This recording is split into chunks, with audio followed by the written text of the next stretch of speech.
पैगाम দিতে চাই আমাদের আগের মন্ত্রী যে ঘোষণা দিয়েছেন ইনসাফ ভিত্তিতে রাষ্ট্র পরিচালনা, ইনসাফের সমাজ কায়েম করা, ইনসাফের রাষ্ট্র কায়েম করা, এটাই খেলাফত মজলিসের মূল স্লোগান।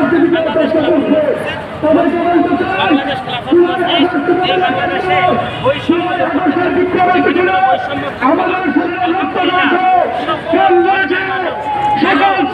আলহামদুলিল্লাহ সরকার হবে না।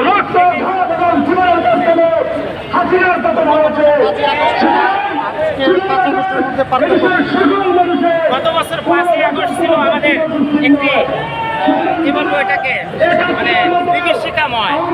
আমরা যারা রাজপথে ছিলাম আমরা জীবিত অবস্থায় আমাদের ঘরে ফেরত দিতে পারবো কিনা, ঘরে ফিরতে পারবো কিনা, আমরা আমাদের স্বজনদের সাথে আবার সাক্ষাৎ হবে কিনা, আজকের এই দিনে আমরা কথা বলতে পারবো এরকম নিশ্চয়তা আমাদের ছিল না। অতএব আমরা সেই অনিশ্চয়তার মধ্যেই রাজপথে নেমেছি, রাজপথে ছিলাম একমাত্র আল্লাহ তাআলার উপরে তাওয়াক্কুল করে। যেহেতু আমাদের সমাজ তথা মুসলিম সমাজ সেই মুসলিমের পক্ষে আমরা রাজপথে নেমেছিলাম।